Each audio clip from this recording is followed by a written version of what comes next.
पण आता सध्या होमिओपॅथिक घेतल्यापासून ना मला म्हणजे पूर्ण बरं वाटतंय. आता टाच दुखायची पण थांबली माझी आणि गुडघे पण म्हणजे कमी झाले दुखायचे. नमस्कार, आपले आदिती होमिओपॅथी क्लिनिकमध्ये स्वागत आहे. तर आपल्याकडे फिमेल पेशंट आले होते.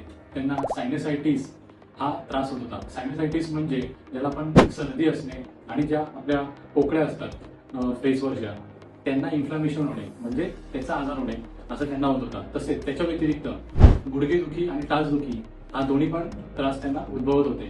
तर आपल्याकडे आदिती होमिओपॅथी क्लिनिकमध्ये आल्यानंतर त्यांना कसं वाटलं हे त्यांच्याकडूनच जाणून घेऊ. आता मला खूप सारा फरक पडला. ओके. खूप सर्दी पण व्हायची, असं वाटायचं की ती सर्दी कमी होते का नाही आता. पण आता तुम्हाला डॉक्टर काय बोललेलं? मला ते म्हणजे सारखंच घ्यावं लागेल औषध आणि गुडघे आणि टाचेसाठी पण असंच म्हणजे ते औषध घेतलं की तेवढं पुरतच कमी व्हायचं आणि त्याच्यानंतर परत मला त्रास व्हायचा आणि ते कमी पण होत नव्हतं कारण सकाळी उठलं की मला चालता येत नव्हतं, टाच टेकता येत नव्हती.